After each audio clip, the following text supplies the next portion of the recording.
오늘 말씀 보겠습니다. 오늘 말씀은 마가복음 9장 9절부터 13절까지입니다. 마가복음 9장 9절부터 13절까지 제가 읽도록 하겠습니다. 그들이 산에서 내려올 때에 예수께서 경고하시되 인자가 죽은 자 가운데서 살아날 때까지 본 것을 아무에게도 이르지 말라 하시니 그들이 이 말씀을 마음에 두며 서로 문의하되 죽은 자 가운데서 살아나는 것이 무엇일까 하고 이에 예수께 묻자와 이르되 어찌하여 서기관들이 엘리야가 먼저 와야 하리이까 하나이다. 이에 예수께 묻자와 이르되 어찌하여 서기관들이 엘리야가 먼저 와야 하리라 하나이까. 이르시되 엘리야가 과연 먼저 와서 모든 것을 회복하거니와 어찌 인자에 대하여 기록하기를 많은 고난을 받고 멸시를 당하리라 하였느냐. 그러나 내가 너희에게 이르노니 엘리야가 왔을 때 기록된 바와 같이 사람들이 함부로 대우하느니라 하시니라. 아멘. 현재 코로나 상황이 점점 심해지고 있습니다. 나아지지도 않고요. 지금 우리 교회뿐만 아니라 교회가 할 수 있는 일은 모이지 않는 것입니다. 물리적으로 모이지 않는다고 해서 예배가 안 되는 건 아니죠. 우리가 현재 우리 자리에서 최선을 다해서 말씀을 따라 살고 또 치열하게 제자의 길이 무엇인지 고민하고 또 그 고민을 실천해 나간다면 지금까지 모이지 못한 것보다도 교회에 모여서 이룬 그 어떤 모임보다도 하나님께 더 영광된 것이 될 것이지 않을까라는 생각을 해봅니다. 우리 예배는 형식에 있는 것이 아니라 삶 그 안에 있는 것임을 깨닫고 지금 모이기 힘든 세상에 온라인이라도 우리가 지금 이렇게 좋은 세상 만나서 온라인이라도 이렇게 할 수 있는 것 이것에 감사하면 좋겠습니다. 또한 코로나19가 의심되면 바로 가서 그 검사를 받으시기 바랍니다. 우리가 혹시 걸렸을지 모르고 무증상이기도 할 테니까요. 그래서 그런 부분들에 빨리 우리가 조치를 해야 더 큰 피해를 주지 않지 않을까 이런 생각입니다. 그래서 우리가 빨리 이 시국이 한시라도 빨리 끝나야 우리가 일상으로 돌아올 수가 있습니다. 그래서 여러분들 조금 더 불편하시더라도 이 시국이 빨리 끝날 수 있도록 우리 기도가 필요해요. 그리고 우리가 그 기도대로 살아갈 수 있도록 우리가 해내야 됩니다. 조금 있으면 이제 치료제도 승인이 되고 이제 백신도 지금 해외에서는 마치고 있다고 하니까요. 우리도 곧 맞을 수 있겠죠. 그날을 기대하면서 우리가 하루하루 버텨 나갔으면 좋겠습니다. 저번 주 우리는 변화산에서 엘리야와 모세와 예수님이 황홀하게 변하는 것을 본 베드로의 반응을 보면서 그 황홀하고 행복한 시간 그것이 아니라 눈을 뜨니 광채가 사라진 현실의 예수님이 보인 이야기를 우리가 했습니다. 그래서 우리의 현실은 무엇인가 고민하고 또 우리의 현실에서 만난 예수님과 어떻게 우리가 제자됨을 고민해야 할 것인가를 보아야 한다라고 말씀을 드렸습니다. 무언가 형언할 수 없는 그 기독교적 환상이 아니라 말할 수 있고 보여줄 수 있고 만질 수 있고 그런 그 현실의 기독교, 그 현재의 제자, 그 사람들이 우리여야 한다. 나여야 한다. 더 채플 커뮤니티여야 한다. 우리 이런 얘기를 드렸습니다. 그리고 우리는 거기에 아멘 했습니다. 오늘은 그 환상을 보고 난 후에 제자들과 예수님이 산에서 내려오면서 나누는 이야기가 그 내용입니다. 그런데 좀 어색한 문장이 나오고 있어요. 방금 엘리야와 모세를 보고 온 제자들이 예수님께 뭐라고 얘기하냐면 엘리야와 모세를 예수님께서 이렇게 변한 그 모양을 보고 온 그 제자들이 예수님께 물어보는데 엘리야가 먼저 와야 할 필요가 있다고 질문하고 있습니다. 자, 여러분, 엘리야와 모세를 봤어요. 그리고 아직 안 온 걸 알고 있어요. 그리고 예수님이 메시아인 걸 알고 있어요. 주는 그리스도시요 살아계신 하나님이다라고 고백했던 베드로예요. 그런데 엘리야가 먼저 와야 된다라고 이야기를 하고 있습니다. 좀 안 맞죠? 좀 어색한 문장입니다. 오늘의 말씀은 사실 짧은 구절이지만 다양한 두 가지 이 문장과 내용이 함께 섞여 있습니다. 물론 마가가 이 복음서를 쓸 때 후대에 이 복음서를 읽는 사람들이나 이 복음서를 읽는 나의 독자들이 이것을 한 글자 한 글자 분석하고 이런 문장들을 분석하며 읽을 것이라고 어쩌면 생각하지 않았을 수도 있습니다. 그런데 세월이 흐르면서 성경을 조금 더 자세히 보려고 하는 독자들이나 또 그것을 분석한 학자들에 의해서 지금 우리는 그것을 분석되어진 글을 또 읽고 공부하고 우리가 지금 듣고 있는 것입니다. 9절과 10절 볼까요? 9절과 10절은 예수님의 부활에 대한 이야기를 합니다. 그렇죠?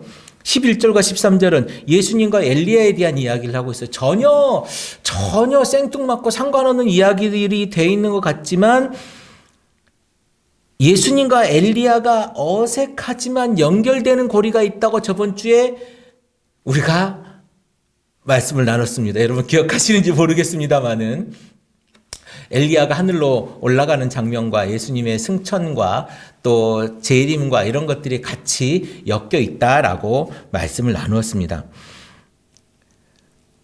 그런데 오늘 본문에서는 예수님과 엘리야를 연결하지만 그 엘리야는 승리와 부활의 엘리야가 아니고 고난의 차원에서 엘리야로 예수님과 연결되어져 있는 거예요. 그러니까 그때 당시 유대 사람들이 생각했던 그 승리의 황금 옷을 입은 그 승리자로서의 엘리야가 아니고 고난받고 멸시받고 힘들고 심지어 십자가에 죽은 그 고난받는 주의 종의 엘리야의 모습으로 비춰진다는 거죠. 오늘 본문에서 예수님의 부활 얘기를 하다가 엘리야가 와야 한다는 이 이야기는요. 엘리야가 먼저 와야 된다 그랬잖아요. 엘리야가 먼저 와야 되고 그 엘리야가 고난받는다. 누구 이야기입니까? 우리 탁 들어오잖아요. 침례 요한의 이야기입니다. 침례 요한의 이야기가 지금 이 엘리야의 모습으로 등치돼서 이 자리에 보여지고 있는 거예요. 지금 우리는 그것이 사실은 솔직히 우리랑 안 다가올 수도 있어요. 우리는 그냥 글씨로만 이 이야기로만 우리는 읽어가지고 잘 모를 수도 있고 기억 못할 수도 있고 그렇지만 지금 이 당시에 마가복음을 읽는 독자들의 상황에서는 이 고난의 엘리야를 예수님이 아니라 침례 요한이라고 탁 받아들일 수 있는 아주 쉬운 이야기였다라는 거예요. 산에서 내려올 때 이 문장을 보면서 이제 산에서 내려올 때에 이 문장 여러분 무엇이 생각나십니까? 이제 이쯤 되면 여러분들도 아셔야 돼요. 산에서 내려올 때라고 하는 이야기를 했다. 산에서 내려올 때에 모세가 산에서 내려오는 것을 이때 보여줬구나. 이때 이야기하고 싶었구나 라고 하는 문장을 여러분 탁 알아채야 되는 거죠. 이쯤 이제 우리가 공부를 많이 했잖아요. 많은 이야기 속에 저번 주도 제가 말씀드렸지만 그 광야 이야기, 출애굽 이야기, 시내산에 올라간 이야기, 내려온 이야기 이런 이야기들을 보면서 마가가 정말 종말론적인 이 묵시적인 이 복음서를 쓰면서 모세의 그 마지막 이야기, 요 이야기, 우리를 구원하는 이야기, 예수님께서 우리의 구원자로 오시는 이야기, 심판자로 오시는 이야기, 요 이야기를 하고 싶었다라고 하는 그 이야기가 이 묵시적인 이 마가복음 안에 가득 있다라고 제가 말씀을 드렸었습니다. 제자들에게 말씀하시면서 9절에 나오는 말씀 중에 지금까지 예수님이 말씀하셨던 아무에게도 말하지 말아라 요 이야기는요. 지금 마가복음 9장 9절이 이 복음서에서 마지막입니다. 이제는 아무에게도 말하지 말아라 라고 하는 이야기가 나오지 않아요. 자, 아주 중요한 이야기예요. 이 말씀을 하는 것으로 예수님의 사역이 점점 정점에 올라가고 있어요.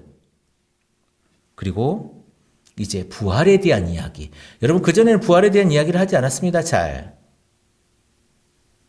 그런데 오늘부터는 이제 부활에 대한 이야기와 구원에 대한 이야기가 아주 강하고 강렬하게 이제 복음서를 장식하게 됩니다. 부활 이후에 어떤 일이 일어납니까? 오늘 부활 이야기를 예수님께서 말씀하시지만 부활 이후에는 어떤 일이 일어나요? 베드로가 돌아옵니다. 제자들이 돌아오고요. 제자들과 함께 예수님이 떡을 떼시고요. 도마가 회개하고 그 먼 곳까지 복음을 전하는 일이 발생합니다. 자, 부활 때까지 이 얘기를 다른 사람에게 하지 말아라. 부활 때까지. 다니엘서 12장 9절 볼까요? 그가 말했습니다. 다니엘아 가거라. 이 말씀은 마지막이 올 때까지 은밀하게 간직되고 감추어질 것이다. 마지막 그 심판 때에 마지막 그 심판의 이야기는 은밀하게 감추어질 것이다.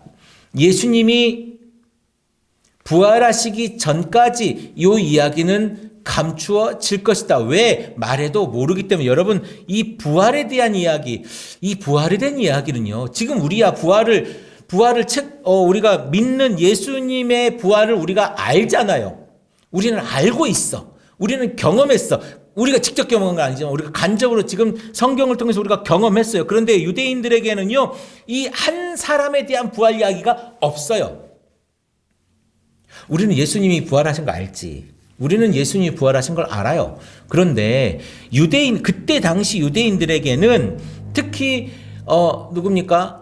그 베드로도 유대인이잖아요. 다 유대인 아닙니까? 예수님의 제자들이. 이 유대인들에게는 특히 서기관이나 또 뭐 바리새인들이나 이런 사람들에게는요, 부활에 대한 이야기와 개념이 없습니다. 아니, 있죠. 부활에 대한 개념이 있어요. 그런데 지금 이 말을 들은 예수님의 제자들은 그게 뭐야? 죽은 사람이 일어났는데 이게 무슨 얘기지? 죽은 자들로부터 일어난다고 하는 이 얘기를 이해하지 못했어요. 어떤 것과 같은 내용이냐면, 여러분, 네모난 동그라미를 여러분 이해하시겠습니까? 자, 네모난 동그라미. 여러분 한번 그려보시죠. 네모난 동그라미는 있을 수가 없는 것입니다. 자, 술을 먹고 운전을 했는데 음주운전이 아니라네요. 이런 게 물론 현실에서 있지요. 현실에서 있지요. 그런데 여러분,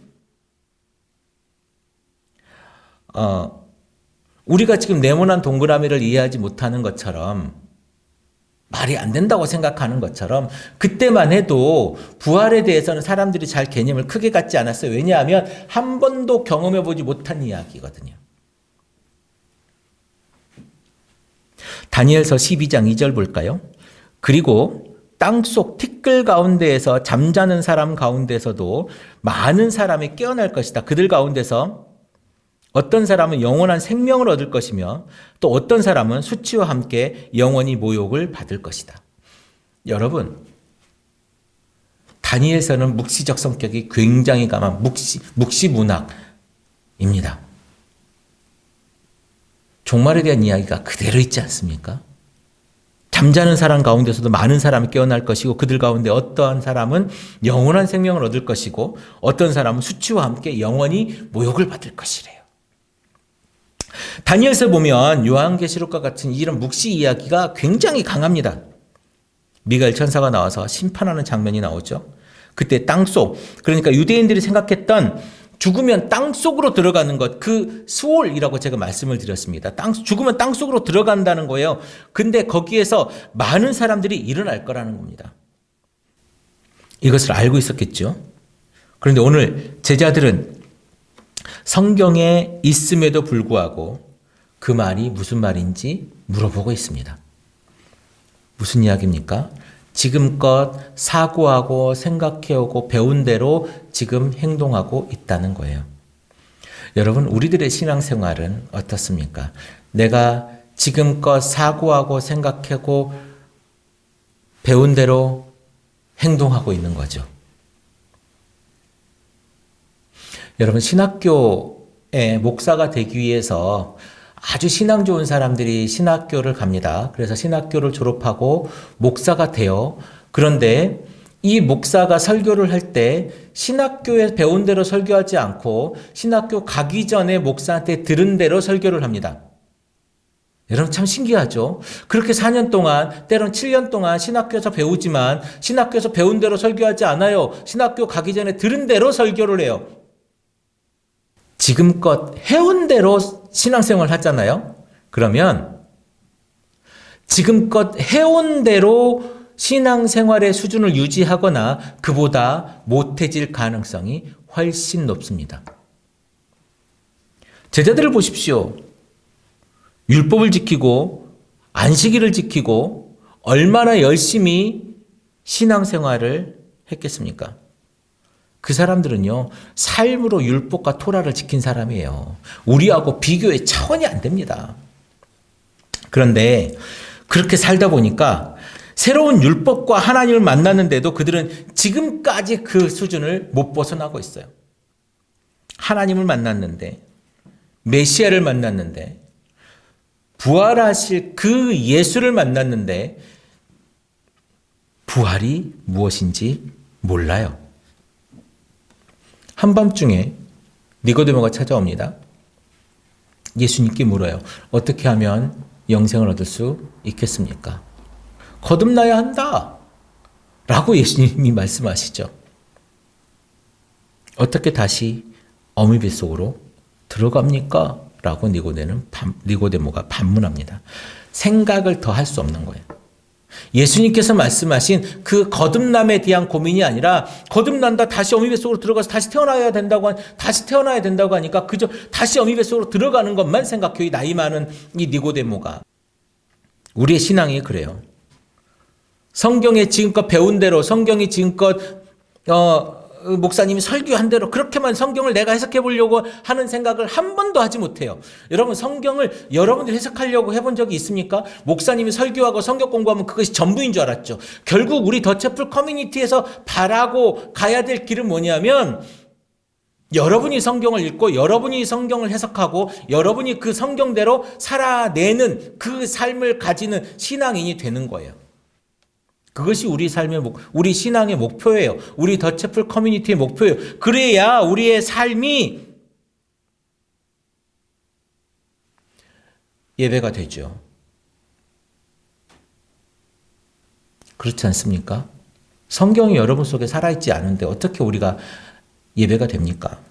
지금껏 글씨만 우리가 보는 성경에서 이제 글자와 글자 사이에 메시지를 보는 성경 보기로 바꿔야 됩니다. 그래야 신앙이 편하죠. 지금껏 여러분들의 신앙이 왜 안 변한 줄 아십니까? 지금껏 나는 왜 이런 신앙을 살았고 나는 지금껏 왜 이렇게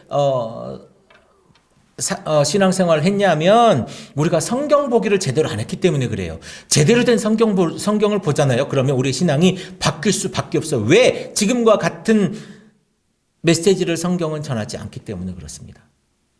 이제 여러분 성경 보기를 바꿔야 됩니다. 이 변화를 여러분 받아들이셔야 돼요. 지금 우리 더채플 커뮤니티는 그렇게 하는 신앙생활의 한 걸음을 저와 여러분들은 딛고 있는 겁니다. 좋은 이야기, 여러분 좋은 이야기, 복받는 이야기, 행복한 이야기, 우리 잘 되는 이야기는요, 지금 수십 년 동안 들었어요. 이제 수십 년 동안 듣고 또 들어서 이제 우리 충분히 들었어요. 여러분 더 듣고 싶으세요? 이제 그 좋은 이야기를 많이 들었으니까 이제는 성경이 말하는 이야기를 들어야 될 때입니다. 지금 당장 여러분들이 우리가 성경을 본다고 해서 성경의 메시지가 하늘에 확 들어올 거다. 아니요, 그러지 않아요. 지금껏 우리가 어떻게 살았는데요? 성경이 성경을 통해서 내 삶에 이야기할 수 있도록 성경의 이야기에 우리가 귀를 기울여야 됩니다. 그러기 위해서 우리는 조금 어렵고 힘들지만 성경의 배경 속으로 들어가야 돼요. 그래야 그 말을 왜 했는지, 그 말을 왜 할 수밖에 없었는지, 왜 그런 반응을 보였는지를 알 수 있는 겁니다. 우리와 전혀 상관없고 한 번도 본 적 없는 그 낯선 세상, 그 낯선 배경과 삶을 이해해야 돼요. 그걸 하지 못하면 성경이 왜 이 말을 하고 있는지 우리가 알 수가 없어요.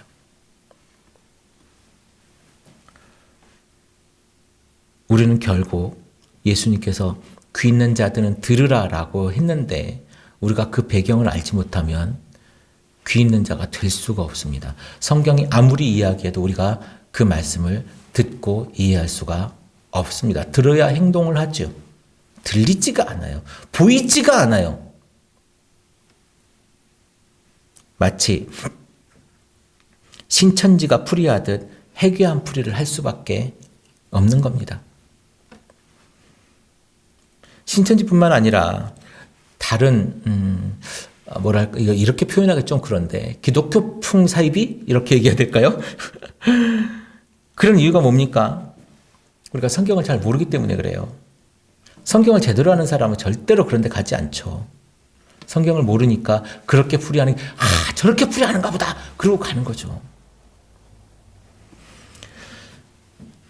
자, 오늘 베드로가 제자들이 봤던 부활이 뭐지? 이 네모난 동그라미와 같은 이런 이야기, 이 부활에 대한 이 죽은 자가 일어나는 것에 대한 이야기를 듣고 난 제자들이 전혀 몰랐던 것처럼 지금 우리는 모를 수 있습니다. 우리는 모를 수 있어요. 그러나 성경이 우리에게 지금 주어져 있습니다.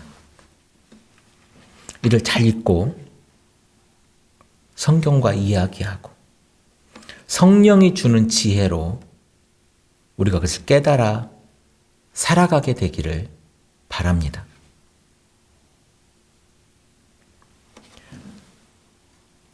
지금 예수님 이 당시만 해도 부활에 대한 논쟁은 바리새인이나 서기관이나 이런 사람들에게 굉장히 많은 논쟁거리였습니다. 예수의 부활은 있는 것인가? 바울도 이런 이야기를 많이 했죠.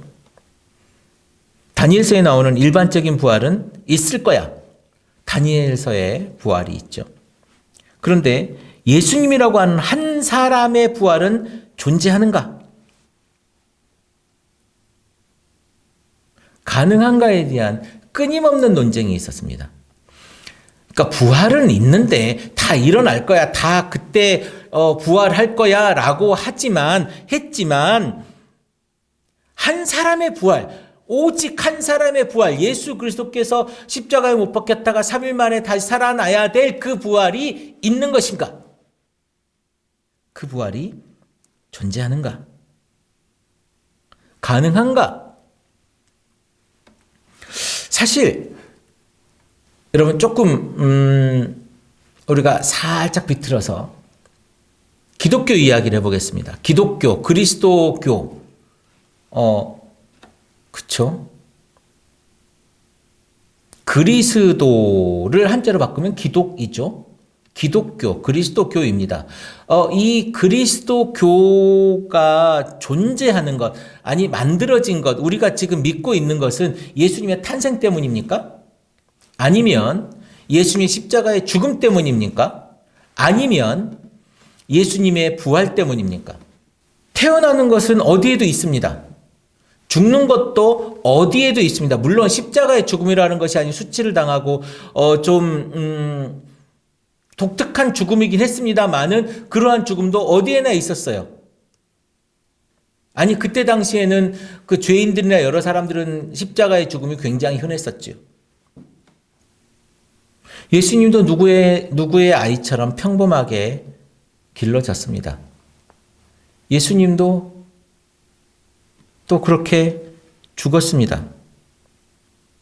그렇게만 따지면 기독교가 특별할 게 없어요. 예수님의 제자들도 십자가에 못 박히던 날 다 흩어졌습니다. 다시 자신들의 생업으로 돌아갔습니다. 나는 다시 고기 잡으러 갈란다. 그러면 지금 우리가 믿는 이 기독교가 생겨난 이유, 이 기독교가 생겨난 계기는 무엇이죠? 부활이 있었기 때문입니다. 십자가에 죽어버린 예수는 어쩌면 우리의 신앙의 대상이 아니었을 수도 있어요. 여러분, 근데 교회 안에서, 지금 교회 안에서 우리들의 이 정말 참혹한 이야기인데요. 우리들이 지금 이야기하고 있는 이 설교와 말씀과 우리들의 신앙의 끝이 어디냐면 십자가까지밖에 없다는 거예요. 부활의 예수님, 그리고 다시 오실 그 그리스도에 대한 이야기를 하지 않아요. 참으로 끔찍한 이야기입니다.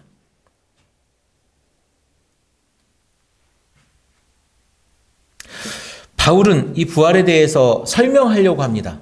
예수님에게 일어난 그 한 사람의 부활, 그 한 사람의 부활에 대해서 지금껏 있지도 않고 지금껏 생각해 본 적도 없고 지금껏 우리에게 존재하지 않았던 그 한 사람의 부활에 대해서 바울은 이야기합니다. 어떻게 이야기합니까?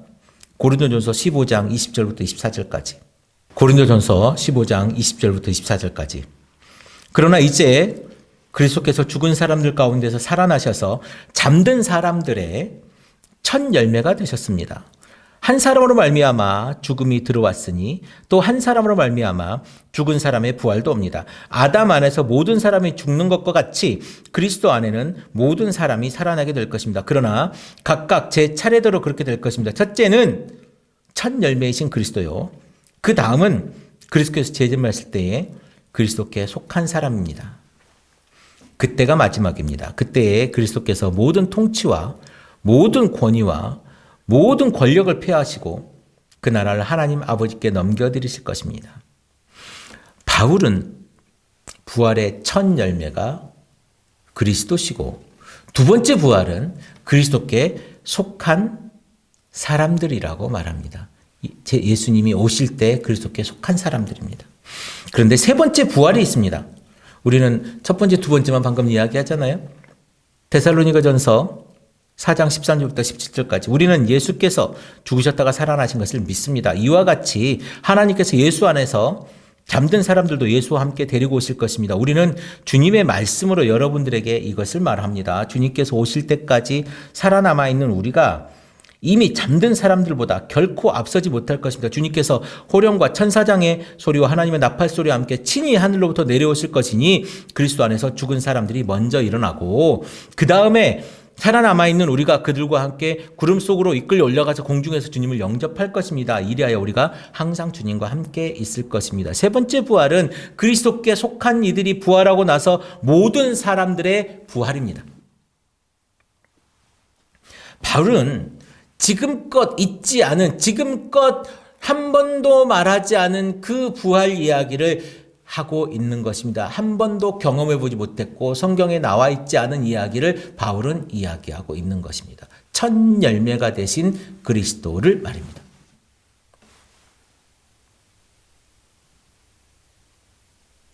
당연히 제자들은 부활에 대한, 한 사람의 부활에 대한 이야기를 몰랐기 때문에, 경험해보지 못했기 때문에 이 부활이 도대체 무엇인고 하고 서로 물어보고 있는 것이죠. 그런데 우리는 예수를 믿는 사람들입니다. 예수를 믿는다는 것은 예수님의 말과 그 행동을 믿는다는 것입니다. 제자들은 예수님을 따르는 사람들이었는데 제자들이 예수님께서 하신 그 말을 믿지 못했어요. 알려고 했다는 거예요. 여러분, 우리 알려고 하지 마세요. 믿으세요. 예수님이 부활하신 것을. 여러분 따라가세요. 예수님께서 하신 것을. 우리 예수 믿는데 안 해요. 예수님이 부활하신다고, 죽은 자들 가운데 일어나신다고 말합니다. 그러면 그것은 있는 것입니다. 우리의 상식이 아니라, 우리의 생각이 아니라, 내가 지금까지 해왔던 경험이 아니라 예수의 말대로 살아야 하는 이유가 거기 있는 거예요. 우리의 생각대로, 나의 경험대로 하나님을 차단하고, 하나님을 내가 경험해보지 않았으니 하나님은 그런 분이 아니야. 내가 경험해봤는데 하나님은 이런 분이야 라고 했던 우리의 신앙이 얼마나 좁은 신앙입니까? 내 생각이 세상을 가득 채울 만큼 크다고 생각하시죠? 내가 다 안다고 생각하시죠? 나는 그냥 내 환경이라고 하는 이 삶의 자리만 나는 알고 있는 거예요. 그 안에 그 큰 하나님을 어떻게 구겨 넣으려고 하고 있는 겁니까, 여러분? 그러니까 예수님이 대한민국에 재림한다고 하는 그 종교를 사람들은 믿고 따르는 거예요. 대한민국밖에 모르니까, 우리밖에 모르니까 대한민국에 예수가 재림한다고 말하는 거죠. 예수님은요, 승천하실 때 구름 타고 올라가셨어요. 그렇죠? 성경에 그렇게 돼 있지 않습니까? 구름 타고 올라가시고 너희들이 본대로 다시 온다고 얘기했어요. 그 예수님과 하나님이 어떤 존재인지 우리가 정말 우습지도 않아요. 우리는 공간과 시간의 제약을 받는 사람들이에요. 거기에 갇혀 있는 사람들이에요. 거기를 넘어갈 수 없어요. 공간을 넘어갈 수 없고, 공간을 벗어날 수가 없죠. 우리가 어디 있어도 공간이잖아요. 그리고 시간을 넘어갈 수가 없어요. 시간을 벗어날 수가 없어. 우리는 그런 한계가 있는, 아주 정확하고 명확한 한계가 있는 사람들이에요. 그런데 하나님은 그러지 않아요. 공간적 개념도 없고 시간적 개념도 초월하신 분이에요. 죽음마저 이기신 분이라니까요. 우리의 생각대로, 내 생각대로 하나님을 재단하지 마시기 바랍니다. 선지자들은 왜 엘리야가 먼저 와야 한다고 말하는지에 대한 의문을 제시합니다. 왜 선지자들은 엘리야가 먼저 와야 된다라고 할까요? 사실 이 질문은요, 아주 생뚱맞게 툭 튀어나오는 질문이죠. 부활 얘기하다가 갑자기 엘리야 얘기를 합니다. 왜 엘리야 얘기가 갑자기 나왔을까요? 서기관들이 엘리야 이야기를 지금 했다고 이야기하는데, 이 엘리야 이야기는요, 어디에 나오는 이야기냐면 말라기 4장 5절부터 6절, 그러니까 말라기서의 가장 마지막 구절이죠. 마지막 구절에 주의 크고 두려운 날이 이르기 전에 내가 너희에게 엘리야 예언자를 보내겠다. 그가 아버지의 마음을 자녀에게 돌이키고 자녀의 마음을 아버지에게로 돌이킬 것이다. 돌이키지 아니하면 내가 가서 이 땅에 저주를 내리겠다. 라고 하는 말씀입니다. 자, 엘리야가 와서 어떻게 한다고 합니까? 세상에 있는 관계를 다 치유하고 회복한다고 합니다. 그리고 그 사명을 엘리야가 감당할 거라고 말라기는 이야기합니다. 지금 이 이야기를 제자들은 얘기하고 있는 거예요. 서기관들은 성경을 연구하는 사람들 아닙니까? 이 성경을 연구하는 사람들이 엘리야가 먼저 와야 된다라고 이야기합니다. 메시아가 오시기 전에 엘리야가 다 정리를 한다는 거예요. 평정한다는 거예요. 근데 예수님이 생각하기에 성경에는 그렇게 안 써 있는데 왜 그래야 될까라고 물어보는 겁니다. 유대인들은요, 엘리야는 이 세상에 평화를 가져오기 위해서 올 것이라고 말하고 있습니다. 그렇게 유대 문헌에는 적혀 있고 탈구에는 그렇게 써 있어요. 그런데 예수님이 말합니다. 과연 엘리야가 그렇게 다 할 건데 인자는 많은 고난을 받고 멸시를 당할 것이라고 기록된 것이 왜지?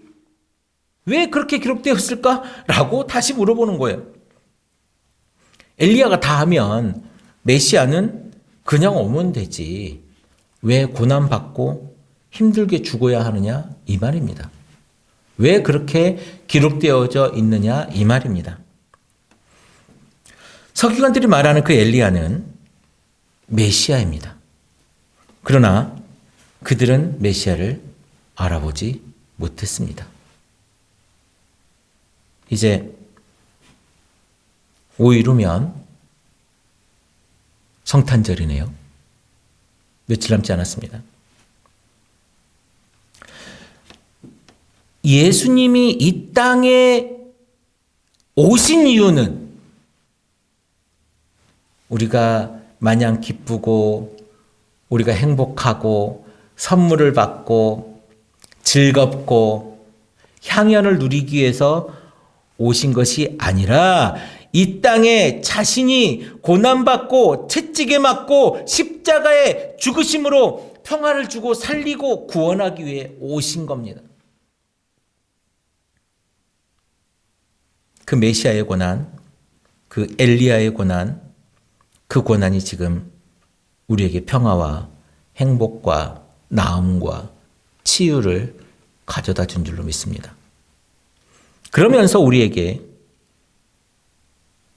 너희들이 그것을 거저받았으니 사랑으로 이웃에게 나누어 주라고 말하고 있는 것입니다. 우리가 이웃을 사랑하고 나누어 줘야 될 그 이유가 예수님께 우리가 생명을 거저받았으니 생명을 나누어 주라고 이야기하는 겁니다. 성탄절 예수님은 우리에게 생명을 주기 위해서 오셨습니다. 우리는 그 예수님의 제자로서 생명을 나누어 주어야 됩니다. 왜? 예수님이 생명을 주셨기 때문에. 예수 그리스도는 8장 38절에 음란하고 죄 많은 세대에 오신다고 말씀하십니다. 예수는 십자가에 못 박음으로써 메시아는 고난을 받았습니다. 엘리야도 그 고난을 받습니다. 우리는 이 이야기를 들으면서 이 고난받는 엘리야, 선지자 엘리야를 어쩌면 아까 제가 서두에 말씀을 드렸지만 이 고난받는 선지자 엘리야를 우리는 침례 요한이라고 금방 알 수 있습니다. 예수님이 전에 메시아 전에 온 그 엘리야, 고난받는 엘리야. 마가복음의 독자들은 침례 요한이라고 금방 알 수 있었어요. 예수 믿는 우리들, 여러분 우리는 그저 꽃길만 걸을까요? 자, 우리는 아주 푹신하고 부드러운 구름 같은 그런 길만 걸을까요? 여러분, 예수님은 우리가 가는 길은 가시밭길이고 우리가 가야 될 그 문은 좁은 문이라고 이야기합니다. 마가는 이 복음서를 읽는 독자들에게 다짐하고 또 당부합니다. 수많은 메시아들이 일어나고 승리를 가져오는 선지자들이 일어나서 택한 그리스도인들을 미혹하고 유혹하는 현실을 마가는 보고 있습니다. 그 한가운데 마가복음을 읽는 독자들이 있다는 거예요. 우리가 있다는 겁니다. 수많은 메시아들이 일어나요. 수많은 승리의 그 메시아가 우리를 유혹합니다. 우리를 우는 사자같이 잡아먹으려 하고 있습니다. 제가 이렇게 설교하면 아유 목사님 우리 그럼 안 속아요 그러잖아요. 내가 기도하면 하나님을 만나. 내가 기도하면 천국을 봐. 내가 기도하면 천국에 있는 나의 집을 봐. 기도해봐. 너도 거기 볼 수 있어. 보고 싶죠. 황금길이 있는 그 길에 그곳에 내 집이 있다니. 내 집을 보고 내 집은 어떻게 생겼지? 나는 어떻게 살았는데 내 상급은 얼마만큼 있지? 보고 싶겠지요. 기도하면 병을 고쳐준대. 기도하니까 내 미래가 보이고 내가 지금까지 살아온 길이 보인대. 그리고 내가 나보고 어떻게 살면 성공할 수 있대. 우리 아이가 대학을 갈까요? 어디 넣으면 대학을 갈 거래. 보고 싶죠. 알고 싶죠. 그런 사람들이 능력 있는 자처럼 우리에게 오죠. 그런 수많은 승리의 메시아들이 일어나고 그런 메시아와 선지자들이 가득해서 우리를 유혹한다고, 택한 자 그리스도인들을 유혹한다고 마가복음은 분명히 우리에게 이야기하고 있습니다. 마가는 이 세상을 음란하고 죄 많은 세상이라고 말합니다. 우리는 성경에 기록된 대로 그 승리하는 황금 옷을 입은 메시아가 아니라 고난받는 종의 모습, 우리 죄를 지고 가는 어린 양의 모습으로 오는 그 메시아를 보라는 겁니다. 그 메시아와 함께 하라는 겁니다. 그 메시아를 찾으라는 겁니다. 고난받는 종의 모습으로 우리와 함께하는 그 메시아를 찾아 우리가 신앙생활 하라는 겁니다. 마가복음 13장 21절 22절 볼게요.